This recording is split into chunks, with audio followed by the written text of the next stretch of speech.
वाक्य आहे ना माझ्याशी नीट बोलायचं, हे मी घरी बोलते वाक्य, म्हणजे भांडण झालं की मी म्हणते की बाकी काय नाही माझ्याशी नीट बोलायचं, तिथनं उचलून ते डायरेक्ट गेलं. आम्ही सर्व हे कधी कधी केलंय मज्जा म्हणून, त्यांना एकदम कळायचं नाही असं व्हायचं आणि मग तोपर्यंत आम्ही किचन मध्ये निघून गेलेलो असायचो. तो इथे राहतो मुंबईतच, तू कुठे राहतेस? पण तू कधी घरी ये माझ्या, म्हणजे तुला भरपेट खाऊ घालण्याची गॅरंटी मी तुला देऊ शकतो. आणि सागर स्वयंपाक बनवत नाही, तो स्वयंपाक मारतो. मी म्हणतो की मी चिकन मारलं. आम्ही जे मागे असतो ते चालू काय हे झालंय.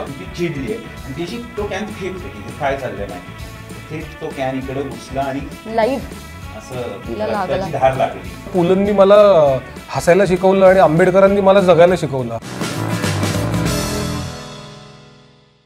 नमस्कार, मी दीक्षा पाटील. लोकसत्ता ऑनलाईनच्या डिजिटल अड्डामध्ये आपल्या सगळ्यांचं स्वागत. आज आपल्यासोबत मीडियम स्पायसी या चित्रपटाची टीम आहे. चित्रपटाचे दिग्दर्शक मोहित टाकळकर, अभिनेता सागर देशमुख आणि मीडियम नाही तर एक्स्ट्रा स्पायसी अभिनेत्री सई तामणकर आणि पर्ण पेठे आहेत. मीडियम स्पायसी या चित्रपटाच्या निमित्ताने आज आपण त्यांच्याशी गप्पा मारणार आहोत. तुमच्या सगळ्यांचं लोकसत्ता डिजिटल अड्डामध्ये खूप खूप स्वागत. मला सगळ्यात पहिला प्रश्न तुम्हाला मोहित सर आहे. चित्रपटाचं नावच असं हटके, म्हणजे मीडियम स्पायसी कसं सुचलं आणि या चित्रपटाची म्हणजे तुम्ही कहाणी कशी विचार केली, चित्रपट करायचं हे कसं डिसाईड केलं, चित्रपटाबद्दल इन शॉर्ट आम्हाला सगळं सांगा. हा चित्रपट जो आहे तो उघड उघड नावाप्रमाणे आणि जे काही तुम्ही व्हिज्युअल्स बघताय त्याप्रमाणे फूड इंडस्ट्रीशी रिलेटेड आहे, हॉस्पिटॅलिटीशी. तर माझा छोटासा संबंध होता त्या इंडस्ट्रीशी. मी शिकलोय हॉटेल मॅनेजमेंट आणि माझे 2 रेस्टॉरंट्स आहेत जे मी पुण्यामध्ये चालवतो. तर त्यामुळे फूडशी खूप जवळून नातं आहे. तर ही इंडस्ट्री आहे गमतीशीर की बाहेरनं जी आपल्याला दिसतं की ग्लॅमरस आहे आणि म्हणजे शेफचं आयुष्य आणि आपल्याला मास्टर शेफ आणि त्यांना खूप पैसे असतात, ते तेवढं काय काय करतात वगैरे हे आहे. पण त्याचं दुसरी जी बाजू आहे ती मात्र खूप जास्त डिमांडिंग, खूप प्रेशरायझिंग अशी असते. आणि म्हणजे काइंड ऑफ ते फील्डही असं असतं की तुम्ही 14, 15, 16 तास त्या किचनमध्ये घुसलेलं असतं आणि बाहेरचं जग हळूहळू थोडंसं जास्त अंतरावर जाऊ लागतं असं. ते ह्यात गुरफटलेला जो नायक आहे आपला ललित प्रभाकर जे करतो ते निस्सिम, तर त्याची कहाणी सांगावी असं मला वाटलं. आणि नुसतं फूड नाही तर आत्ता आपण बघतो की आपल्या अवतीभोवती पण शहरामध्ये असे अनेक काय म्हणू आपण असे कॉम्प्लेक्स प्रॉब्लेम्स तयार होत आहेत. काही असतात प्रॉब्लेम्स जे खरं तर एवढे नसतात कॉम्प्लेक्स, त्याला आपण कॉम्प्लिकेट करून ठेवलेलं असतं. आणि काही असतात की जे खरोखर असतात आणि जे आपण ऍड्रेस करत नाही. ह्या सगळ्याला घेऊन एक सिनेमा असावा असं मला वाटलं. आणि मी शहरात वाढलेला मुलगा आहे त्यामुळे माझं शहरी ज्या जाणीवा आहेत त्या माझ्या आहेत, रुरल याचं मला फार माहीत नाही. मग एक शहरी कहाणी असावी असं मला वाटलं. आणि मग हॉटेल इंडस्ट्री असल्यामुळे ऑब्व्हियसली खूप लोक त्यामध्ये येतात, आजूबाजूला काम करणारे. तर सई जे काम करते गौरीचं, ती एक चेन्नईवरनं आलेली शेफ आहे. सागर जे काम करतोय शेफ शुभंकरचं, तो इंदोरवरनं आलेला आहे. पर्ण जी काम करते ती हॉस्पिटॅलिटी इंडस्ट्रीमधली जे फ्रंट ऑफिस मॅनेजर आहे, जी प्रॉपर मुंबईकर आहे. आणि ऑब्व्हियसली या अनुषंगाने इतर सुद्धा जी लोक आहेत, त्याचे आई वडील, बहीण, बहिणीचा नवरा, तिची आत्या, आधीची एक मैत्रीण, ह्या सर्व पात्र यायला. तर ही एवढी पात्र आहेत ना, तर मला असं वाटतं डिश तशी असते ना की आपण 1-2 नाही, आपल्याला तर सवय असते हे घालू ते घालू अजून चांगलं करू, असे खूप पात्रांची मिळून एक डिश तयार झाली आहे. आणि म्हणून त्याचं नाव मीडियम स्पायसी असं ठेवलं. सई, माझा प्रश्न तुला आहे.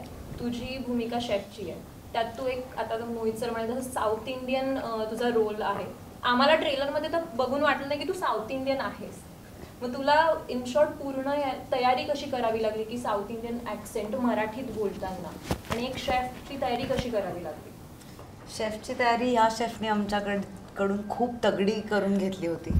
ते त्यांच्या मालकीचं जे रेस्टॉरंट आहे ते आमच्या जीवावर सोडून जायचे. कधी कधी असंही म्हणायचे की आता पुढचे 2 तास किचन तुमचं आहे, काही गडबड नाही झाली पाहिजे. सो इतक्या क्लोजली आम्ही किचनमध्ये काम केलं आहे. आणि किचनमध्ये काम केल्यावर हे जाणवलं की तोही ॲक्टरसारखाच पॅशन ड्रिव्हन जॉब आहे. म्हणजे तुमच्या कामावर निस्सीम प्रेम असल्याशिवाय तुम्ही शेफसारख्या किंवा ॲक्टरसारख्या प्रोफेशनमध्ये टिकू शकत नाही. कारण जेव्हा अख्ख्या जगाला सुट्टी असते तेव्हा सुद्धा ती लोक काम करत असतात. आणि हो, साऊथ इंडियन कॅरेक्टर आहे. एकदम सगळे पत्ते आम्ही नाही उघडलेत, त्याच्यामुळे एक एक पत्ता तुम्हाला उलगडत जाईल हळूहळू. आणि मी ह्याच्या आधी पॉंडिचेरीचं शूट केलं होतं, त्याच्यामुळे तिथल्या लोकांचा ॲक्सेंट माझ्या डोक्यात खूप ताजा होता. आणि तेव्हाच त्या दरम्यानच मीडियम स्पायसीचं शूट झालं, त्याच्यामुळे त्या ॲक्सेंटची मला खूप मदत झाली. आणि मी आणि मोहित आणि इरा सगळ्यांनी मिळून इराने ते लिहिलं पण खूप सुंदर आहे. म्हणजे एक माझा डायलॉग आहे, तो मला फार आवडतो. साधा डायलॉग आहे. ती म्हणते मी वाचते, पण तिला मराठी येत नाही, तर तो विचारतो ललित तू काय करत होतीस, तर ती म्हणते मी वाचायला होती. असं मराठी, असे इराणीच काही काही पॅक इतके सुंदर करून दिले होते की माझं काम सोपं झालं होतं. तर एक नवीन रूप तुम्हाला बघायला मिळेल. आणि गौरीचे केस असे आहेत, मला हे केस खूप आवडतात, त्यामुळे तिचे हे केस मी प्रमोशनवर रिटेन करणार आहे. आणि या केसांमुळे एक वेगळीच सई, म्हणजे कधी कधी काय कुठला घटक तुमच्या एक्सटर्नल ह्याच्यातलं बदलून टाकेल 360 सांगता येत नाही. तर ह्या कॅरेक्टरसाठी ह्या केसांनी खूप मला मदत केली उभं राहायला, असं मी म्हणेन.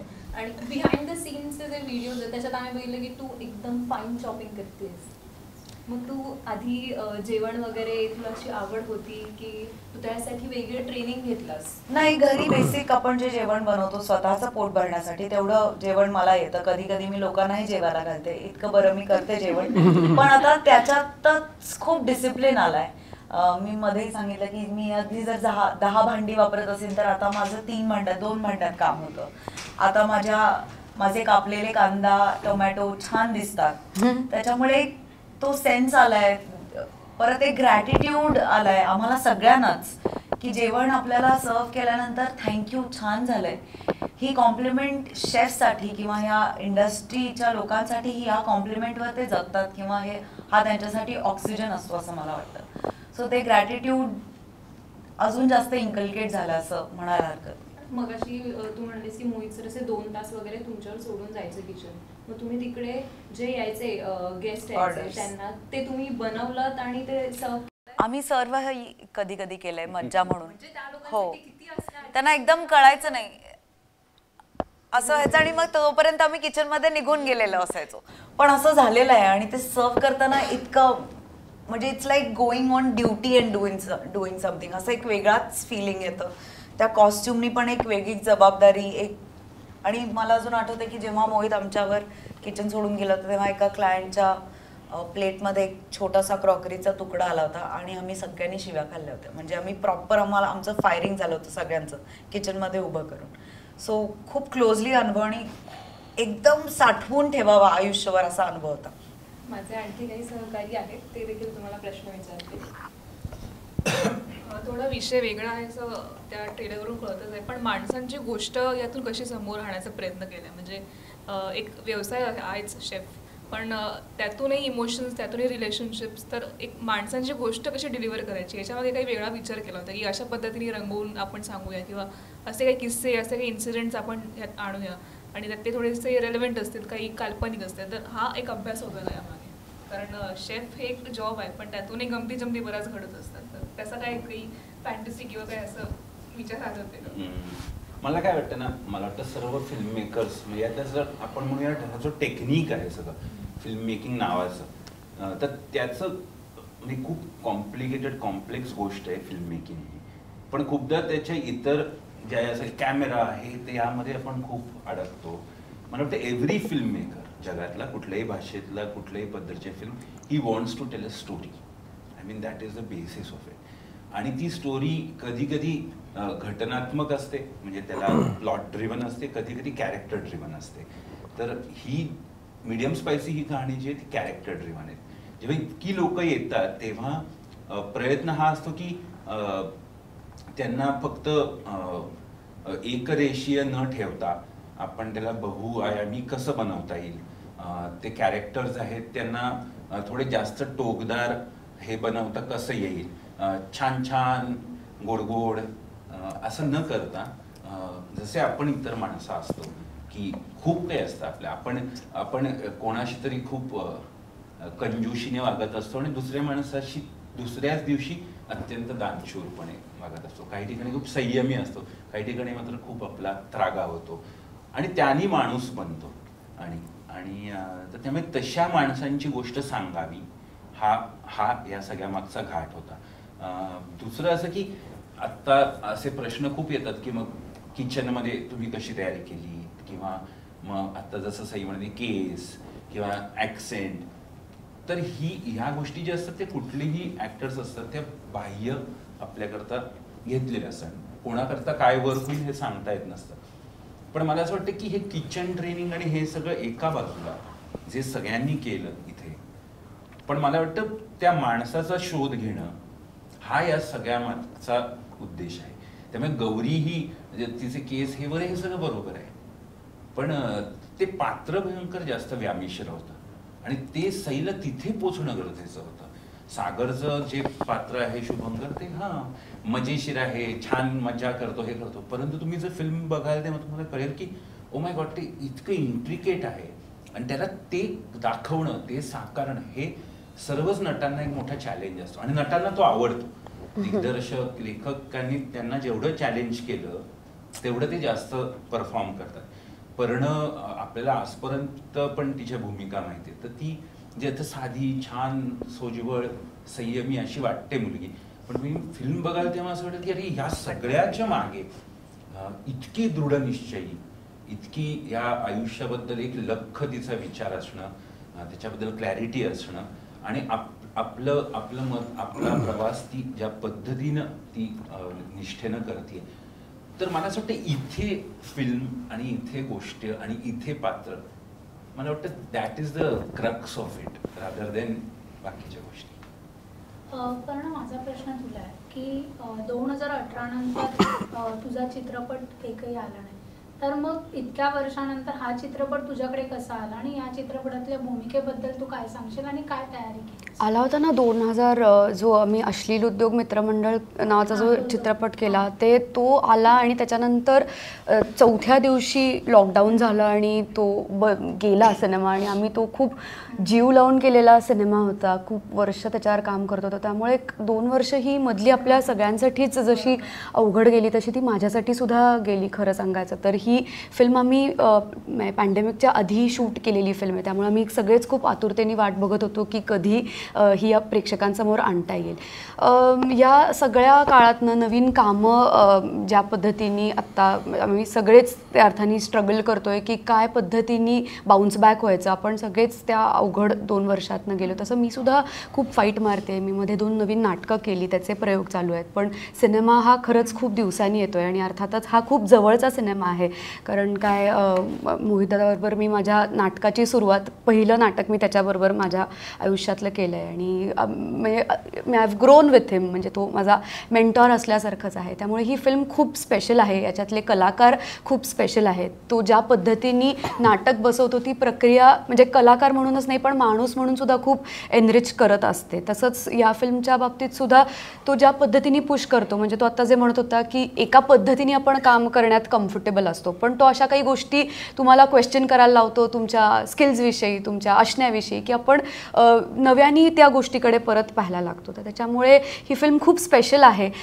वेगवेगळ्या म्हणजे जरी ही निस्सिमची फिल्म असली, म्हणजे ललित जे काम करतोय त्या प्रोटॅगनिस्टची फिल्म असली, तरी ही आजूबाजूची त्याच्या माणसं खूप महत्त्वाची आहेत. आणि ती असं होतं ना की आपल्याकडे एक नायक असतो आणि त्याचं सगळं दाखवलं जातं आणि बाकीचे सगळे तोंडी लावायला तसं वाटतं, पण हे असं या फिल्मच्या बाबतीत खरंच नाही आहे. कारण काय गौरीची तुम्हाला एक अख्खी जर्नी दिसेल, प्राजक्ता कशी मुलगी आहे ते दिसेल, शुभंकर कसा आहे, त्याचे आईबाबा कसे आहेत ते कळेल. सो वेगवेगळे पात्र आणि तुम्हाला दिसतील आणि त्यातनं तुम्हाला रिलेट होईल. म्हणजे तुला ही फिल्म बघून नक्की वाटणार तुला तुझ्या आत्याची आठवण येणार, किंवा तुला कदाचित तुझ्या पहिल्या लवरची आठवण येईल, किंवा मला माझ्या आजीची म्हणजे त्याच्यात आपल्या जवळच्या माणसं तुम्हाला त्या फिल्ममध्ये नक्की दिसतील.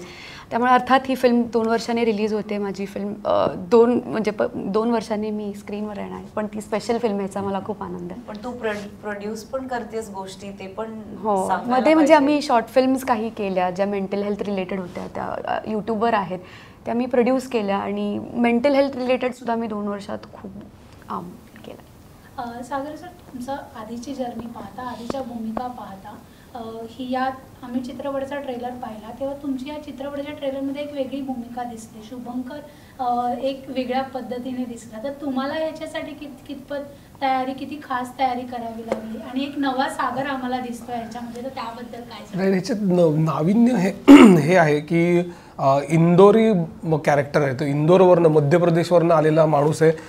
मुंबईमध्ये आपलं स्वतःचं एक स्थान निर्माण करायचं आहे. तुम्ही म्हटलं तसं शेफचं प्रोफेशन सुद्धा इतके शेफ्स असतात, पण त्याच्यामध्ये शुभंकरच्या हाताला काय चव आहे नेमकी ही सिद्ध करण्यासाठी तो त्याची जी काही धडपड चालली ती एक प्रकारे आपल्याला म्हणजे सगळ्या गोष्टी दिसतातच असं नाही. आतमध्ये पण काही गोष्टी चालू असतात ज्याच्यामुळे ऑनस्क्रीन केलेल्या सीन्समध्ये फरक पडतो. सगळ्यात एनलाइटनिंग प्रसंग मी तुम्हाला सांगतो. अँटॉन, त्याचं मला स्पेल नाही करत आहेत त्या लेखकाचं नाव, जे तू आपल्याला हे केलं होतंस, पुस्तक वाचायला दिलं होतंस शेफचं, जो आत्ता जगातला सगळ्यात टॉपचा शेफ आहे, अँथनी बोर्दोआ. ह्याचं पुस्तक मी वाचत होतो, जे मोहितनी मला आणि ललितला, सईला पण ते दिलं होतं वाचायला. ते चालू असताना, म्हणजे ते वाचन चालू असताना एक डॉक्युमेंटरी मला दिसली आणि तिथे हा जो लेखक आहे या पुस्तकाचा, तो जपानमधल्या एका रेस्टॉरंटमध्ये गेला होता, जे रेस्टॉरंटमध्ये मला वाटतं 5 ते 7 लोकच जेवू शकतात. आणि एक म्हातारे जॅपनीज शेफ आहेत, जे त्या मेन्यू कार्ड, साधारण एक सिंगल पानाचं मेन्यू कार्ड आहे ज्याच्यात 5 ते 6 फक्त आयटम तुम्हाला मिळतात. तर तुम्ही त्याला सांगायचं की तुम्हाला काय खायचं आहे, तो माणूस ते तिथे तुमच्या समोर बनवतो. आणि ते जे तो बनवत होता ते स्वतः एक मॅजिक शो बघितल्यासारखं हे होतं. म्हणजे ते वातावरण आणि हे, तिथे काही म्युझिक नाही, काही नाही, पण तो जे करत होता आणि त्यांनी जे सजवलं ती डिश आणि ती तुमच्या समोर आणून दिली. आणि तो अँटॉन जो आहे तो ते पहिलं चमचा घेऊन ते चाकत, त्याच्या डोळ्यातनं अश्रू, तो रडायला लागला तिकडे. जगातला एवढा म्हणजे फेमस शेफनी जेव्हा हे केलं की कोणीतरी आपल्यासाठी म्हणून हे तयार केलंय, ह्या एक्सपिरियन्सने हे जेव्हा मी ते बघितलं तिथे माझ्यासाठी चेंज झालं. हे म्हणजे तिथे मला असं वाटलं की एक आपलं पर्पज असतं कॅरेक्टरचं, ते पर्पज मला कुठेतरी मिळाल्यासारखं वाटलं ते बघून, की ह्याच्यासाठी शुभंकर ड्राईव्ह करतो की आयुष्यात कितीही कोलाहल असेल तरी एक ती कढईची जी जागा आहे ती आपली आहे, जिकडे मी हक्कानी माझे इन्ग्रेडियंट्स घालतोय आणि मी एक डिश कोणासाठी तरी बनवतोय. तर अशा प्रकारे मी परसिव्ह केलं हे कॅरेक्टर, असं मला वाटतं. आणि तयारी, बाकी फिजिकल तयारी तर खूप होती. जसं सईनी सांगितलं, बॅरोमीटर नावाचा मोहितचं रेस्टॉरंट आहे, जिथे आम्ही खूपच हे केलं, म्हणजे खूप जास्ती मेहनत केली असं वाटतंय. कापाकापी, चिराचिरी सगळ्याच पद्धती. तुम्ही आलाय का पुण्याला कधी?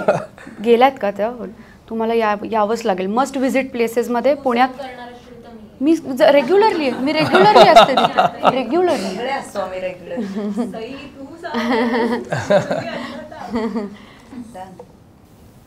सागर सर, तुम्ही आता सगळं सांगितलं की अशी तयारी केली वगैरे, तुम्ही किती जेवण बनवायला शिकलात? कोणते पदार्थ? तो इथे राहतो मुंबईतच. तू कुठे राहतेस?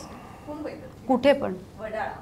थोडंसं लांब आहे, पण तू कधीही घरी ये माझ्या, म्हणजे तुला भरपेट खाऊ घालण्याची गॅरंटी मी तुला देऊ शकतो. आणि हे नाही, तू अशी हिरमुसून नाही जाणार 100%. डोळ्यातनं पाणी नाही, डोळ्यातनं पाणी नक्की नाही येणार.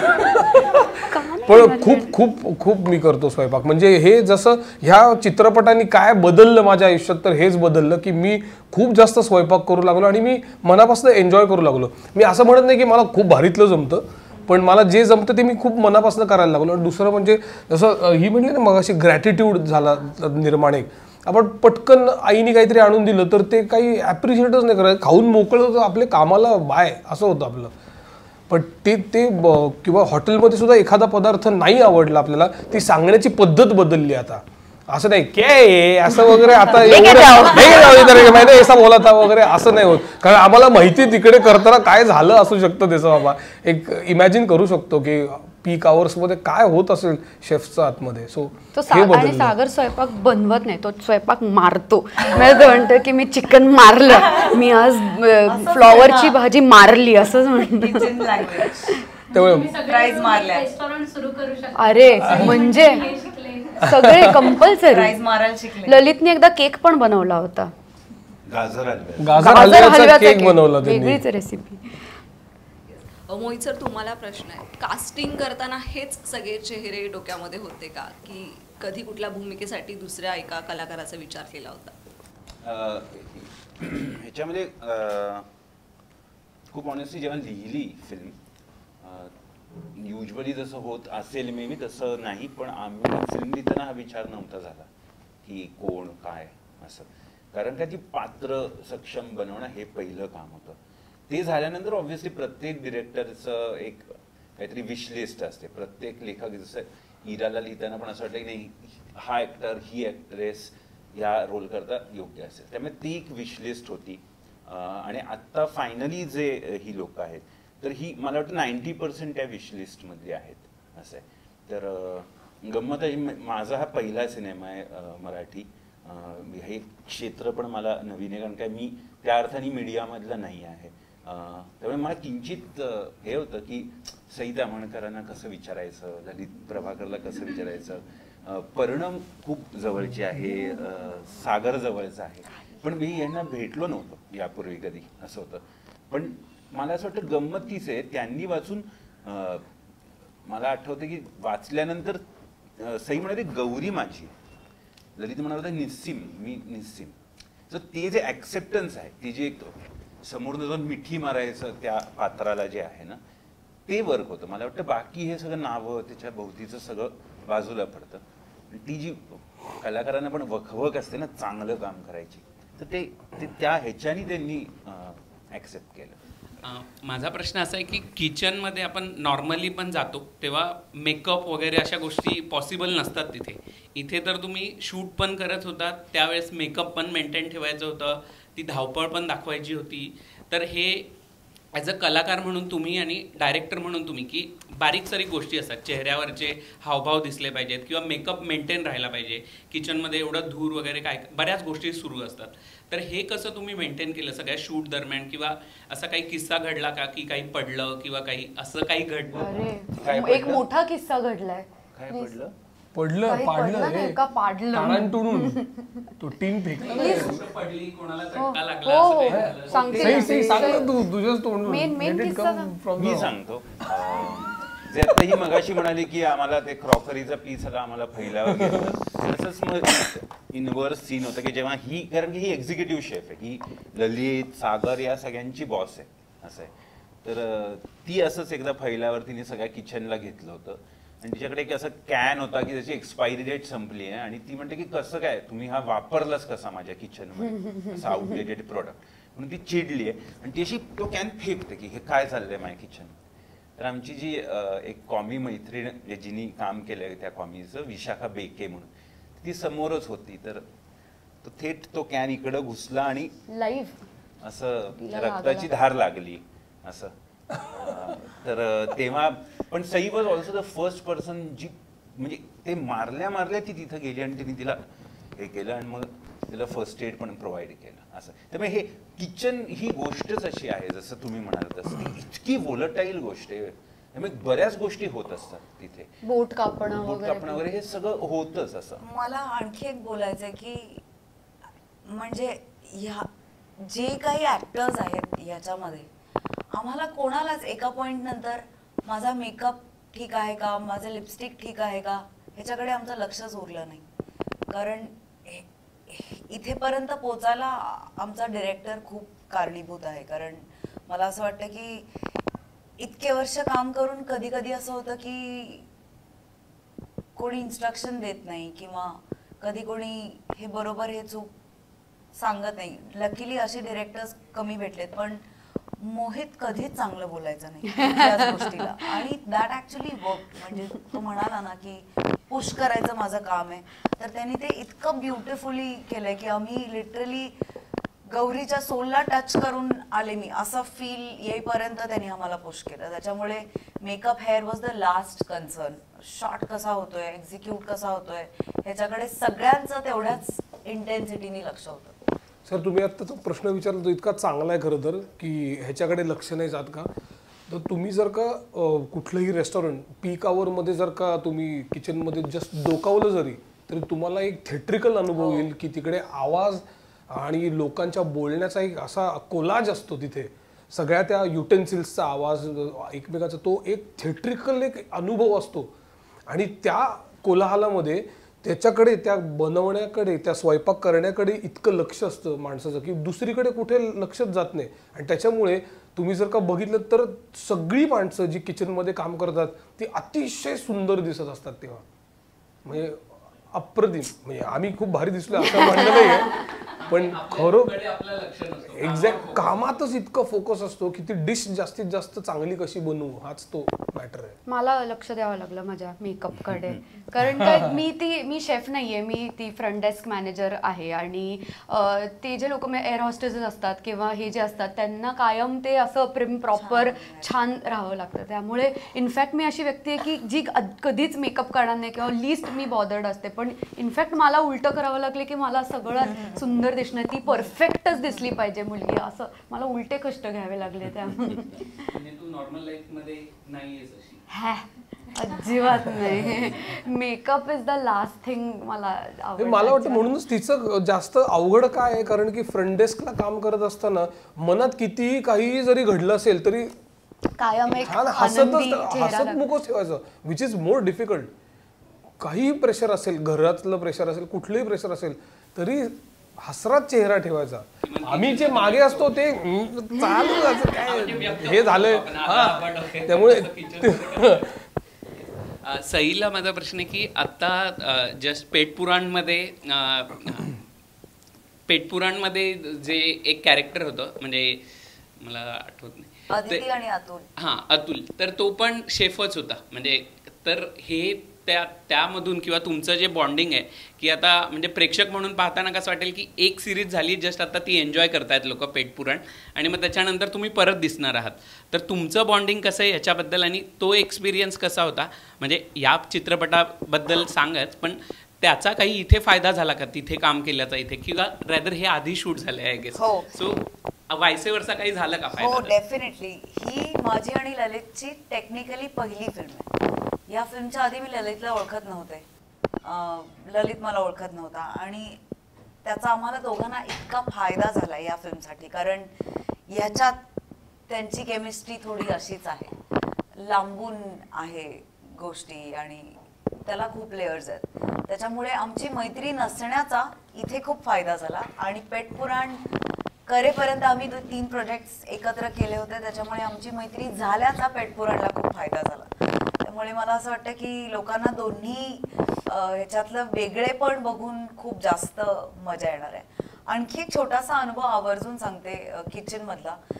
तुम्ही सगळ्यांनी ते हे मशीन बघितलंय ना आपलं कार्ड स्वायपिंगचं, त्याच्यात कशी अशी रिसीट येते, आतमध्ये जेव्हा ऑर्डर रिसीव्ह होते तेव्हा त्या मशीन मधून असं ती चिठ्ठी बाहेर येत असते.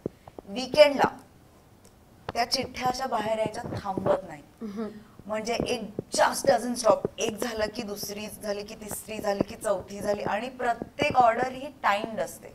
तुम्हाला ह्या टाइममध्ये ह्या टेबलला ही ऑर्डर पोचवावीच लागते. त्याच्यामुळे येरा गबाळ्याचं काम अजिबातच नाहीये आणि इथून पुढे सगळ्यांना मी आवर्जून सांगेन की कुठेही जाल जेवायला तर आवडलं तर नक्की कॉम्प्लिमेंट द्या, नाही आवडलं तर प्रेमाने सांगा. Yes! क्या बोला है? बोला है? अरे मागवा इकडे, अरे मिठाई मागवा. कडक डायरेक्ट साखर कडक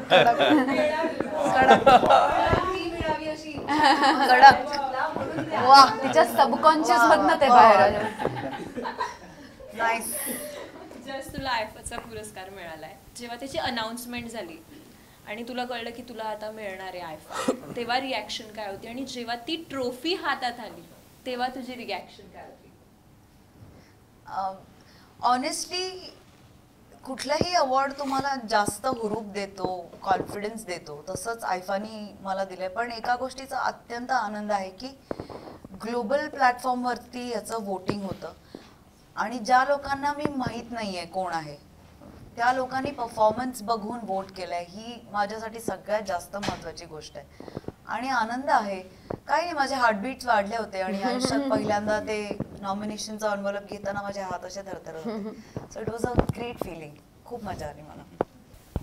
सागर सर, तुमच्यामध्ये एक लेखक दडला आहे, तर ह्या चित्रपटाची कथा जेव्हा तुमच्याकडे आली तेव्हा तुमची पहिली प्रतिक्रिया काय होती, किंवा तुमच्या भूमिकेबद्दल वाचताना, चित्रपटाची ओव्हरऑल कथा वाचताना तुमची काय रिॲक्शन होती? आता मी आणि मोहित ॲक्च्युली इतकी वर्ष एकमेकांना ओळखतो आणि आम्ही इतकं एकमेकांबरोबर काम केलंय की त्याच्या डोक्यात जेव्हा ही कल्पना आली तेव्हा ऑब्व्हियसली त्यांनी जी पहिली जी कल्पना आली होती तीच माझ्याबरोबर शेअर केली होती.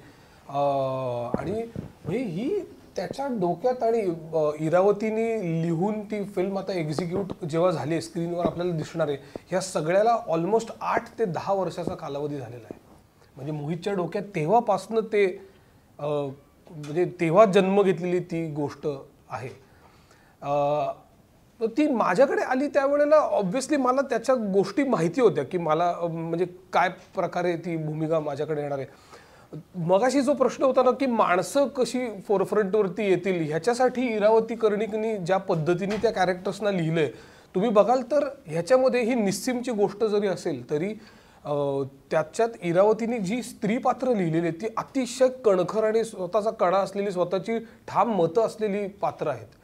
कुठेही तुम्हाला असं इम्बॅलन्स्ड वाटणार नाही की ही एका निस्सीम नावाच्या एका शेफची गोष्ट आहे, तरी सुद्धा तितकीच ती त्यांच्या कुटुंबियांची, तितकीच निस्सीमच्या आईची, गौरीची, प्राजक्ताची, तेवढीच नेहा जोशी जी ॲक्टर आहे तिने निस्सीमच्या म्हणजे ह्याच्या ललितच्या बहिणीचं काम केलं त्याच्यामध्ये.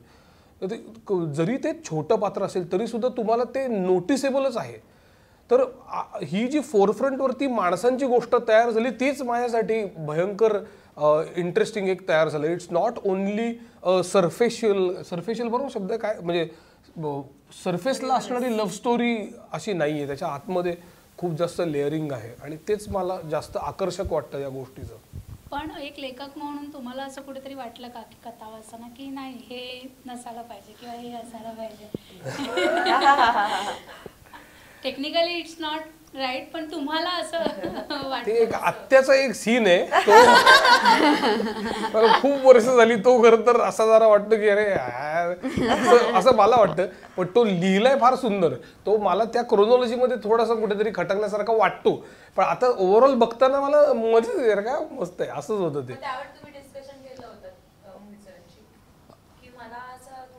असं डिस्कशन तर कायमच होत असतं, म्हणजे ते ह्याच एका कलाकृतीबद्दल असं नाही, बऱ्याच कलाकृतीबद्दल जे वाटत असतं आयुष्याबद्दल ते पण, की हे थोडंसं हे वाटतंय, हे जास्ती हे स्ट्रॉंग वाटतंय, हे थोडंसं वीक वाटतंय, इकडे काहीतरी करूयात का. पण हा पर्स्पेक्टिव्ह असतो आणि ती देवाणघेवाण क्रिएटिव्ह लेवलला होतच असते. सीन तयार करताना सुद्धा होते. तर म्हणजे असं तो जेव्हा सांगत असतो तो कधी सांगत नाही हे असं, त्याला ओव्हरऑल एवढी क्लॅरिटी असते दिग्दर्शन करताना की मला हा सीन पाहिजे असा, पण तो कधी सांगत नाही की असं कर, तो अराईव्ह करायला लावतो तुम्हाला, विच इज द त्याची ताकद. तुमचं तुम्ही शोधा, मी पुश करेन, तुमचं तुम्ही शोधा. पण मला हे असंच पाहिजे, त्याच्यात मी चेंजेस नाही केले. म्हणजे त्याचं एक असतं, तो तेही स्पष्ट सांगत नाही, म्हणजे असं तेही वेग सांगतो, पण तो तुम्हाला तिकडे घेऊन जातो. म्हणजे त्याला माहित असतं की तो काय कम्युनिकेट करतोय आणि तुम्ही काय रिसीव्ह करताय ह्याची त्याला प्रचंड क्लॅरिटी असते आणि तो व्यवस्थित. म्हणजे फॉर एक्झाम्पल तो कधी कधी असं तो ब्रीफिंग देतो की ह्याच्यामध्ये तुझे डोळे ग्लिटर होत नाहीयेत, मला जे पाहिजे डोळे ते तसे डोळे नाहीयेत, तर असं मी हे डोळे कुठून आणू वगैरे असं ते सगळं असं होतं. आणि तुमचा क्लोजअप लागलेला असतो, तिकडे सगळे तयार असतात, चला चला चला उरका वगैरे, तिथे ते डोळे आणा असं होतं ते. पण ते आपल्याला तसं एंड रिझल्ट मात्र जेव्हा सलग बघत असतो तेव्हा कळतं की अच्छा हे असं. मला काय वाटतं ना, कधी कधी काय होतं ना की आपण म्हणजे सगळं मी सांगतो माझ्याप्रमाणे असं नसतं, त्यामध्ये मजा नसते. मला असं वाटतं की मग मला हे वाटतं की आपण ती बिल्डिंग बांधूया, मी ती बिल्डिंग बांधतो आणि मला माहिती की ती कशी असली पाहिजे, किती मजली असल्या पाहिजे, किती लोक बाहेरनं कुठला रंग पाहिजे, त्याचं झाड हवं का, हे. पण प्रत्येक फ्लॅट जो आहे ना तो त्यांनी त्यांचा सजवावा. तर तो जर त्यांनी सजवला तर ती बिल्डिंग आणखीन सुंदर होते असं आहे. तर मला वाटतं ती प्रत्येक कलाकाराला द्यायला पाहिजे ना, ॲक्टरला. तू तुझं फ्लॅट सजव, बाहेरनं मी बघतो की छान दिसतंय ना. म्हणजे आता सागरने जो अनुभव सांगितला त्याच अनुषंगाने की शहरी कथा म्हणजे माणसांची कथा आपण जे म्हणतोय फोरफ्रंटला, तर शहरी कथा मुळात येणं चित्रपटातून आणि शहरी तरुणांची किंवा तरुणींची कथा अर्बनाइज, तर त्यांच्या समस्या म्हणा किंवा त्यांचं आयुष्य याच्याशी रिलेटेड. तर लिहिताना ते लिहिणं, ते इंटेन्स कॅरेक्टर्स लिहिणं किंवा प्रसंग लिहिलेला असतो, पण तो त्या पद्धतीने कलाकारांकडनं काढून घेणं आणि पहिल्याच अनुभवामध्ये म्हणजे चित्रपट म्हणून दृश्य माध्यमाची मैत्री करताना असं, तर हा एकूणच अनुभव कसा होता? कारण कॅरेक्टर लिहिणारा लिहितो हे, पण ते एक दिग्दर्शक म्हणून त्यांच्याकडनं करून परत ते पडद्यावरही तितक्याच प्रभावीपणे येणं, हा अनुभव एक दिग्दर्शक म्हणून कसा होता? ह्या सगळ्यांबरोबर काम करताना तो अनुभव भयंकर रिवॉर्डिंगच होता असं होतं. आणि ही ही ही मंडळी तरी कसं होतं की माझे काइंड ऑफ समवयस्क आहेत, पण नीना कुलकर्णी, रवींद्र मंकणी, अरुंधती नाग हे माझ्यापेक्षा वयाने सुद्धा आणि कामाने सुद्धा खूप जास्त सिनियर लोक आहेत असं. पण मी मगाशी म्हटलं तसं की नट असतो तो, त्याला तुम्ही जेवढं पुश कराल, जेवढं तुम्ही जाल तेवढा तो ते फ्लेअर्ड अप तो परत येतो आपल्याकडे. आणि मग आत्तासुद्धा जे बोलणं झालं ना तुमचं की मग लेखनामध्ये काही चेंजेस होतात का, तर होणारच ना. आज पर्णानी जेव्हा ते वाचलं तेव्हा ती म्हणाली की हो प्राजक्ताचं तू असं असं म्हणतोयस की अशी मुलगी आहे, अशी मुलगी आहे, पण ती म्हणते मला तेवढं ती काहीतरी तिला अजून पाहिजे, त्याचं कणा आहे हा तुला वाटतोय किंवा तुझ्या डोक्यात पण असेल, पण काय आहे. तर त्यामुळे एक मोठा सिक्वेन्स यामध्ये ॲड झाला नंतर. तर सागरनी हे सांगणं आत्याचं हे महत्त्वाचं आहे. तर या मग प्रोसेसमध्ये काय होतं आहे की ते नट दिग्दर्शकाला पुश करत आहेत, विच इज अगेन इंटरेस्टिंग. दिग्दर्शक करत असतो, आमची जी लेखिका आहे तिने मला पुश केलं, कारण काय मी जी पात्र घेऊन डोक्यात घेऊन आलो होतो ती मी मगाशी म्हटलं कसं ती थिन नव्हती, पातळ पात्र होती असं. मग इरावतीने काय केलं की त्या प्रत्येक पात्राला आपापलं जग दिलं. तर ते ती मला पुश करत होती. तिने सीन्स लिहिल्यानंतर मी तिला पुश करत होतो की हे इनफ नाही अजून काय कर. हे प्रत्येक जण जेव्हा करतो आणि मग यामध्ये कॅमेरामन सुद्धा इन्व्हॉल्व्ह होतो, यामध्ये वेशभूषा सुद्धा इन्व्हॉल्व्ह होते की नाही. मग हे निस्सीमचा रंग हा नाहीच आहे. त्यांच्या घरामध्ये ही खुर्ची ती नीना कुलकर्णी म्हणजे त्यामधली जी नीना कुलकर्णी आहे की निस्सीमची आई, तिची आवड असू शकत नाही. हे जेव्हा सगळं तयार होतं तर ती सगळेजण जेव्हा एकमेकांना पुश करतात तेव्हा काहीतरी त्यामधनं इंटरेस्टिंग तयार होतं. आणि शहरी मी म्हणतो तसं शहरी खूप कमी बोलणं शक्य होतं, आपण कमी बोलतो असं होतं. म्हणजे आत्ता मी खूप बोलतो पण असं थोडं कमी बोलतो, मला कसला त्रास होतो. आणि आपल्याला सगळं आपल्याला वाटतं एवढं नाही आहे काही, पण हे जे शहर आहे ते जसं इतकं सुंदर आहे आणि त्यामध्ये एवढी जागा आहे, तसंच ते काही बाबतीत कोंदट पण आहे आणि ते तुम्हाला आणखीन एकटं पण बनवतं. तुम्ही म्हटलं तर तुमचं भरपूर मित्र आणि हे आहेत आणि एखादी रात्री तुम्हाला वाटतं की मग अख्ख्या शहरात मी एकटा आहे, तर हे प्रत्येकाला जाणवत असतं असं आहे. तर त्यामुळे ते शहरी भावना बिकॉज आय थिंक की ती सुद्धा लोक माझ्याच ह्याच्यामधनं आलेली आहेत, मी जे बघतोय मी जे ऐकतोय ह्यामधनं. त्यामुळे ते प्रत्येकाला ते करायला सुद्धा अधिक मजा येते मला वाटतं असं. ते म्हणजे मला काय वाटतं ना, खूप मोठं काहीतरी पात्रामध्ये असेल ना असं गौरीचं हे ते, तर ते इनफॅक्ट सोपं असतं करायला कारण त्याला एक मोठा आवाका असतो ना. पण छोटंसं काहीतरी सांगितलं ना की तिथे मजा येते आणि ते ॲक्टर्सना आवडतं, सगळ्यांना आवडतं ते छोटं काम असं. म्हणजे छोटं डिटेलिंग. म्हणजे ते प्राजक्ताचं सुद्धा जेव्हा प्रेम आहे निस्सीमवर तेव्हा ती सांगती आहे किंवा निस्सीमचं पण त्याच्यात असं एक हे पण आहे की मला सांगायचंय पण तू पण ते बोल माझ्याशी, तू नसशील बोलणार तर मी बोलायचंय का, पण मी नाही बोलणार कारण काय मला तुझ्याकडनं ते तू बोलायला हवंयस. आता हे जे आहे हे असं काही एक मोठी घटना नाही आहे ना, ती खूप सटल काहीतरी गोष्ट आहे. म्हणजे तेच तू म्हणतो. बरोबर. माझा प्रश्न, तुम्ही जसं म्हणालात की शहरी बॅकग्राऊंडवर हा पिक्चर आधारलेला आहे, पण याने जर म्हणजे आपण व्यावसायिक दृष्टीने बघायला गेलं तर लिमिटेशन्स नाही का येणार? कारण आपण आत्ता मराठीमध्ये बघतोय की जे पिक्चर होत आहेत ते आयदर ऐतिहासिक होत आहेत किंवा थोडे रुरल बॅकग्राऊंडला सेट असणारे होत आहेत. पण इथे तुम्ही तुमचा ऑडियन्सच लिमिटेड करून घेतला आहे किंवा मग जे म्हणजे फार फ्रँकली बोलायचं झालं तर OTTचा जो ऑडियन्स आहे त्याला हा फार छान टार्गेट होईल. पण मग हे याचं व्यावसायिक गणित तुम्ही कसं मांडणार? कारण हे तुम्ही जे कधी हॉटेलला गेलेच नाही त्यांना ही स्टोरी सांगून किंवा हे पटकन कन्व्हिन्स होणार नाही. तर हे गणित तुम्ही कसं बसवलं किंवा या संदर्भात तुम्ही काय सांगा? हे गणित बसवायचं माझं काम नाही आहे. त्याकरता मी एक चांगला प्रोड्युसर शोधीन आणि जो आम्हाला विधीच्या रूपाने मिळाला चांगला प्रोड्युसर, की त्या प्रोड्युसरचं या कहाणीवर विश्वास आहे, ह्या माणसावर विश्वास आहे, त्यानं निवडलेल्या जो चमू आहे त्याच्यावर विश्वास आहे. तर असं प्रोड्युसर मिळाला की तो तुम्हाला ऑब्व्हियसली मदत करतो. दुसरं मला असं वाटतं की हे जे तुम्ही म्हणतायत सगळंच, म्हणजे जे म्हणतायत ते सगळं योग्य आहे. ऐतिहासिक असेल, रुरल असेल, तर पण मला काय वाटतं ना की ते फेजेस असतात. आणि दुसरं मला वाटतं की इट्स अ लार्ज मार्केट. हां, आपल्याला असं वाटतं की रुरलच सध्या चालत आहे, ऐतिहासिकच चालत आहे, असं नसतं. भूक असते प्रत्येक ह्याला. आणि आत्ता म्हणजे जागतिक पातळीवर, आपल्या राष्ट्रीय पातळीवर आणि छोट्या मराठीच्या पातळीवर सुद्धा फॉर्च्युनेटली आता सर्व पद्धतीच्या गोष्टींना स्थान आहे. आपल्याला दिसतं की अत्यंत प्रगत, अत्यंत म्हणजे तांत्रिकदृष्ट्या मोठं अचीव केलेले हे आहेत, मोठे मोठे सिनेमे आहेत.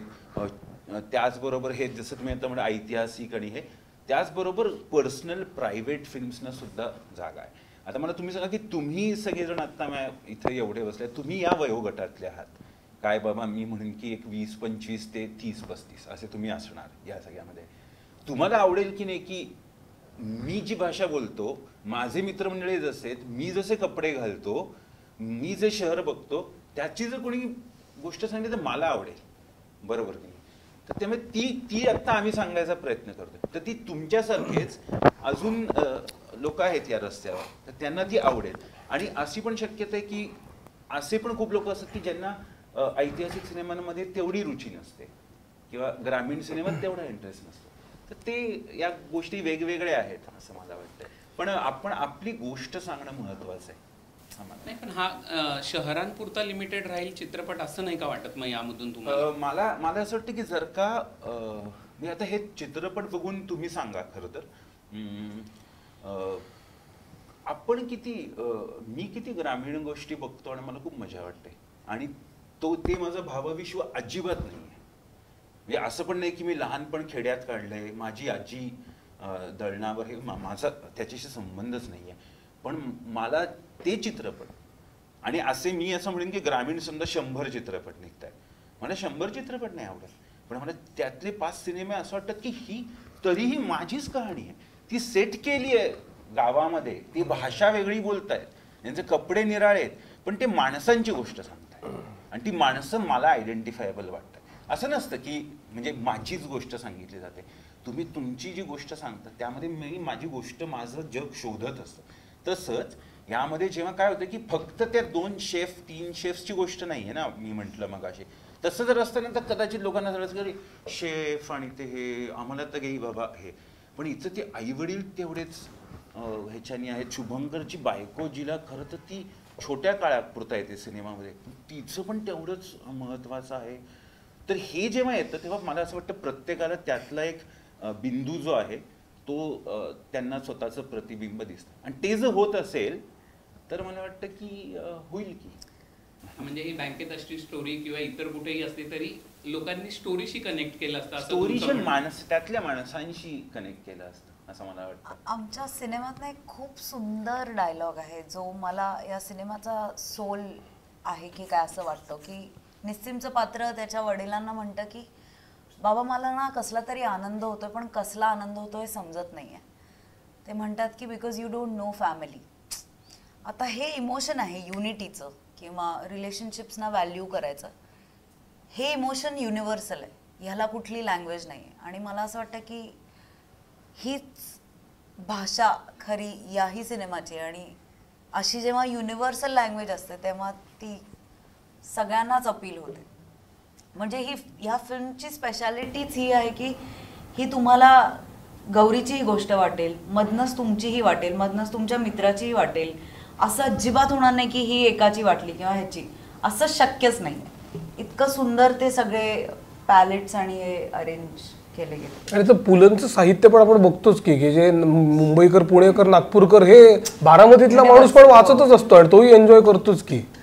तसा आपला शहरी सिनेमा हा गावांमध्ये वगैरे चालणार नाही किंवा तो अप्रिशिएट होणार नाही, ही फार दूरची पॉसिबिलिटी वाटते मला. जर का रिलेटेबल पॉईंट्स जे आपण आता एवढ्या वेळ डिस्कस करतोय ते सापडले, एकाचं कोणाचं तरी बोट धरलत ना तुम्ही स्टोरीतल्या माणसाचं, की तुम्ही त्याचं बोट सोडत नाही. शक्यतो ऑडियन्स तेवढा लॉयल असतो असं मला तरी वाटतं. तुम्ही तिघांनी ज्या ज्या भूमिका साकारल्यात त्या भूमिकेतून, त्या कॅरेक्टरमधून तुम्ही काही शिकलात का, की त्या कॅरेक्टरचा हा गुण म्हणजे मी शिकलो आणि आता हा माझ्या आयुष्यामध्ये माझ्यासोबत राहणार आहे, असं काही झालंय का? माझ्या बाबतीत सांगायचं तर मला असं वाटतं पुलंनी मला हसायला शिकवलं आणि आंबेडकरांनी मला जगायला शिकवलं. हा सगळ्यात डिफरन्स मला वाटतो. मला लोकांकडे बघण्याचा जो आपला दृष्टिकोन आहे तो प्रचंड प्रमाणात मला बदलल्यासारखा मला वाटतो. आणि हे प्रत्येक वेळेला प्रत्येक आपण जे कॅरेक्टर असतं ते माणूस म्हणून पण आपल्याला काही ना काहीतरी देतच असतं. तर ह्याच्या पूर्वीचे आणि मी जास्ती नाटक, मी थिएटर खूप केलं आहे, त्यामुळे त्यातले सुद्धा वेगवेगळ्या कॅरेक्टर्सनी माझ्यात काहीतरी भर घातलेलीच आहे. पण largely speaking about the films which I have done तर त्याच्यामध्ये हा डिफरन्स मला वाटतो नाही. आपण आत्ता ही जे आपल्या पिढी मी कन्सिडर करते की आपण एकाच पिढीतले आहोत, पण असे इतके चॉईसेस आहेत ना आपल्याकडे. म्हणजे मला करिअरच्या बाबतीत सुद्धा 10 गोष्टी मी करू शकते, नात्यांच्या बाबतीत सुद्धा असंच आहे की म्हणजे आता ही पण परिस्थिती नाही की 30च्या आत लग्न करा आणि मुलं होऊ देत नाही तर संपलं आयुष्य, असं स्टेटच नाही आहे ना. मग मला किती मी वेगवेगळ्या पद्धतीने जगू शकते, एकाच ठिकाणी जगलं पाहिजे असंही नाही आहे. तुम्हाला खूप चॉईसेस आहेत आणि मग ते शहरात सुद्धा आहेत, गावात सुद्धा आहेत. तुमच्यासमोर असंख्य गोष्टी अशा मांडून ठेवल्यात आणि त्याच्यातनं तुम्हाला करेक्ट काहीतरी निवडायचं. मग मी हे करू का ते करू, असे डिलेमाज कॉन्स्टंटली असतात. आणि या सिनेमात त्या निस्सिमचे ते डिलेमाज आहेत, ज्याच्या गौरीचे डिलेमाज आहेत, प्राजक्ताचे डिलेमाज आहेत, पण ते त्याच्यातनं काय पद्धतीने जगण्याचा त्यांचा मार्ग काढतात हे फार इंटरेस्टिंग आहे. म्हणजे प्राजक्ता जी मी प्ले करते तिला तिचे कॉन्फ्लिक्ट्स नाही आहेत का, तर आहेत. तिला तिचे म्हणजे तिला स्वतःवर तिला ठाम राहायचं आहे का, फॅमिलीचं ऐकायचं आहे का, निस्सिमचं ऐकायचं आहे, ह्याच्यात गडबड आहे का, असं नाही. ते सगळं आहे, पण तरी तिने तिच्या आयुष्याचे निर्णय तिच्या स्वतःच्या हातात घेतलेत. तिच्या आयुष्याच्या दोऱ्या बाकीच्यांकडे न ठेवता ती म्हणते की मला माझं आयुष्य अशा पद्धतीने जगायचं आहे, एवढे ऑप्शन्स आहेत पण त्यातनं मला हे निवडायचं आहे. आणि त्याच्याबद्दल ती प्रचंड सॉर्टेड आहे. आणि मला असं वाटतं ही गोष्ट मी या पात्रातनं घेतली आहे, कारण काय मी अजिबात अशी व्यक्ती नाही. मला हजारो ख्वाहिश ऐसी की हर ख्वाहिश पे दम निकले असं माझं आहे. मला इतक्या गोष्टी करायला आवडतात आणि मला कुठलीच असं एक गोष्ट धरून नाही ठेवता येत. तर मला असं वाटतं प्राजक्ताने मला हे दिलं की ओके एवढ्या गोष्टी आहेत पण you need to arrive somewhere. मला असं वाटतं मी मोहितमुळे अनलर्न करण्याची, मला माहीत नाही ती प्रोसेस कशी घडली, पण अनुभवायला मिळाली. आणि जेव्हा तुम्ही एखादी गोष्ट अनलर्न करू शकता, हा थोडा जरी कॉन्फिडन्स आला तरी एक क्लीन स्लेट घेऊन जायला खूपच आणखीन जास्त मजा येते आणि तुम्ही आणखीन सरेंडर होऊन काम करू शकता. ते मला या फिल्मनी दिलं आणि ते प्रत्येक वेळेला माझ्या हातून व्हावं किंवा त्या डिरेक्टरनी तसं तेवढं मला पुश करावं हे स्वतःबद्दल नक्की कळलं. सई, माझा प्रश्न तुलाच आहे. तू फक्त आता मराठी अभिनेत्री नाही आहेस, तू हिंदीतही काम करतेस. तेव्हा हिंदी चित्रपटात काम करताना एक मराठी अभिनेत्री म्हणून तुला एक वेगळी ट्रीटमेंट मिळते किंवा तुला दडपण असतं की आता मला या लोकांसोबत काम करायचं आहे, हे असे आहेत किंवा हे कोणीही असेल. आता तू काम केलंस, कृती झाली, पंकज त्रिपाठी ते झाले, त्यांच्यासोबत काम करताना असं काही दडपण होतं का, की त्या इंडस्ट्रीत वावरताना तुला काही दडपण होतं का? ॲक्टरसाठी ॲक्टर असतो, माझ्यासाठी पण फक्त लँग्वेजेसचा फरक आहे. आपण पण तेवढीच मेहनत करतो. सगळेच आपापल्या पद्धतीने आपापल्या जर्नीसाठी वेगवेगळ्या प्रकारे स्ट्रगल करत असतात. आणि मला भीतीपेक्षा सुद्धा उत्सुकता जास्त वाटत होती. आणि पंकजी हे एक असे ॲक्टर आहेत की ते फ्रेममध्ये असताना तुम्ही as an actor positively insecure होता प्रत्येक मोमेंटला. ते त्यांच्या he has so many tricks under his hat की त्याला काही अंतच नाही आहे. त्यामुळे शिकायला जास्त मिळालं.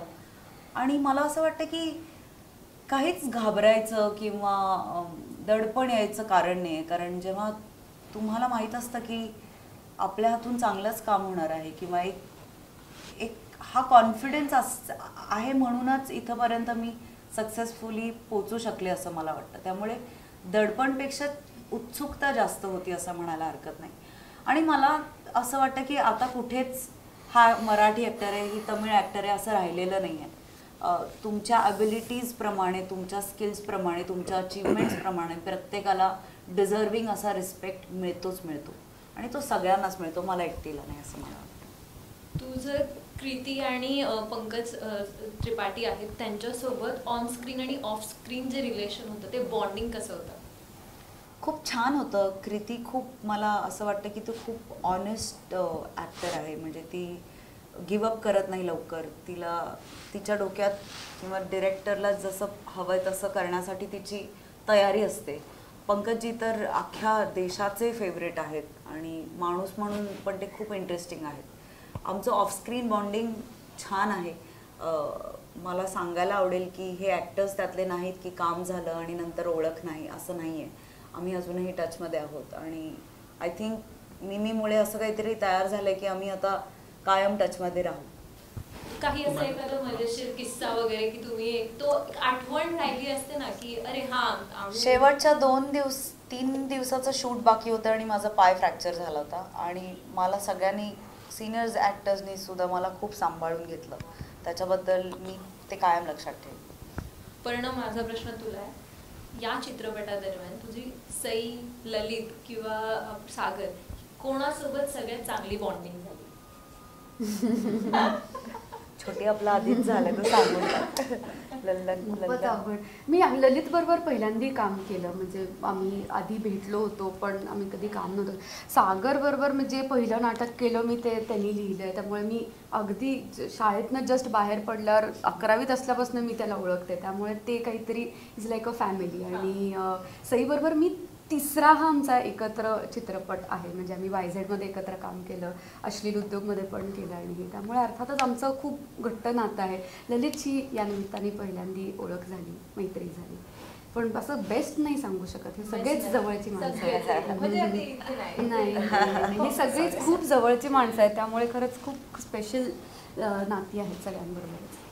सई, तुझा एक व्हिडिओ मी काल पाहिला जो व्हायरल झाला आहे, जो नोरा बरोबर आहे आयफाच्या दरम्यान. तुझ्याशी काहीतरी बोलते आणि तुमच्या दोघींमध्ये 1-2 मिनिटाचा संवाद आहे, ते नक्की काय होतं किंवा तुला तिच्याकडून काय कॉम्प्लिमेंट मिळते? मीडियम स्पायसी कॉन्व्हर्सेशन होतं ते. काय नाही, तिचं परफॉर्मन्स लाईव्ह मी बघितलं आणि विच वॉज मेस्मरायझिंग. त्याच्याबद्दल मी तिला कॉम्प्लिमेंट केलं. मग तिने अवॉर्ड बघितलं, तिने मला कॉम्प्लिमेंट केलं. अशी एक छोटीशी भेट होती. काय मग कधी येतेस चहाला वगैरे? म्हणजे आता ऑफ ट्रॅक प्रश्न विचारलाय म्हणून की हास्य जत्रा आता ब्रेकवर आहे, तर तू ते किती मिस करशील किंवा त्या संदर्भात काय सांगशील?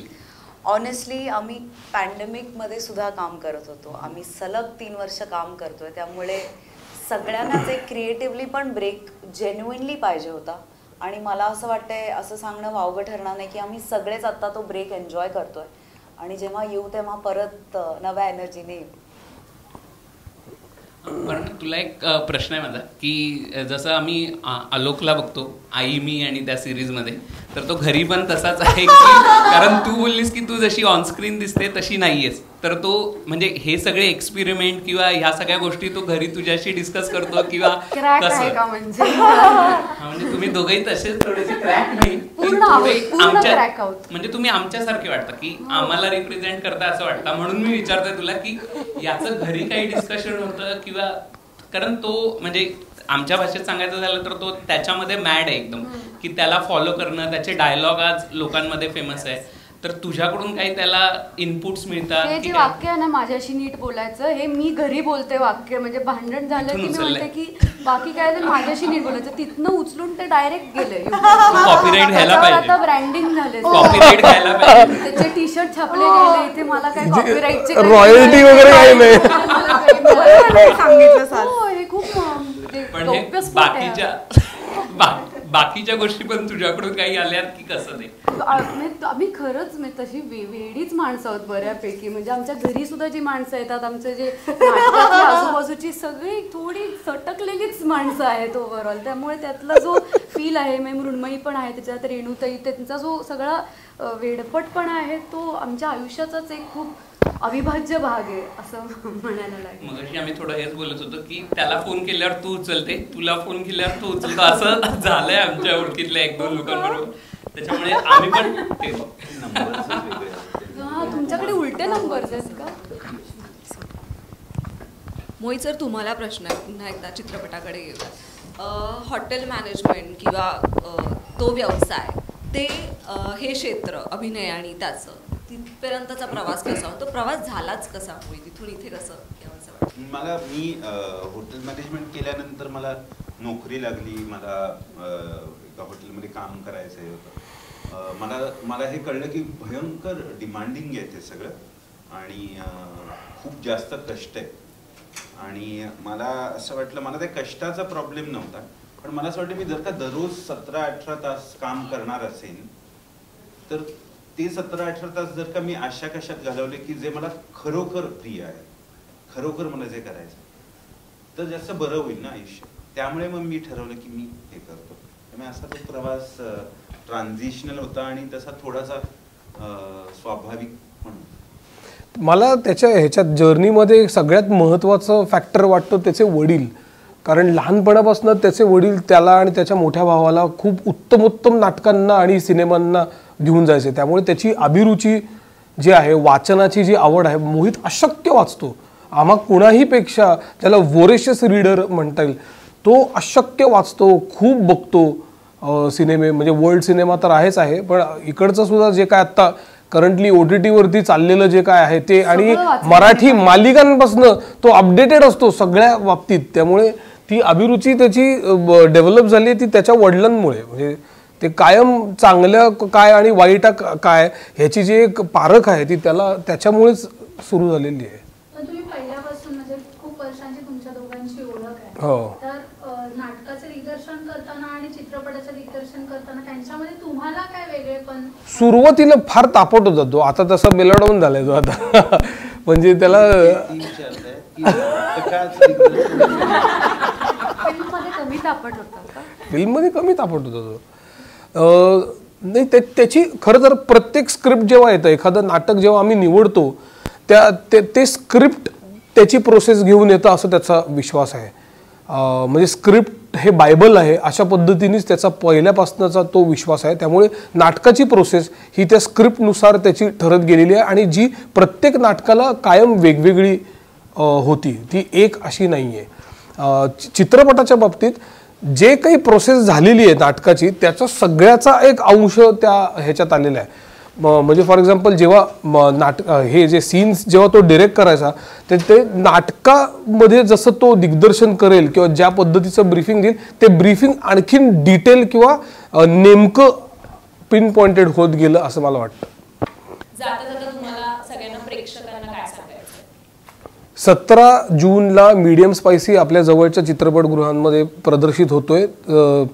सर्व कुटुंबियांनी, आपल्या आप्तेष्ट नातेवाईकांनी, लहानांपासून मोठ्यांपर्यंत सगळ्यांनी एकत्र बघावी आणि एन्जॉय करावी अशी एक फ्लेवरफुल डिश आम्ही सर्व करायला आलो आहोत. तर प्लीज थिएटरमध्ये जाऊन ही फिल्म नक्की बघा. तुम्ही वेळात वेळ काढून लोकसत्ताच्या डिजिटल अड्डामध्ये आला त्यासाठी धन्यवाद. आणि लोकसत्ताच्या संपूर्ण टीमकडून तुम्हाला खूप खूप शुभेच्छा. Thank you so much. थँक्यू.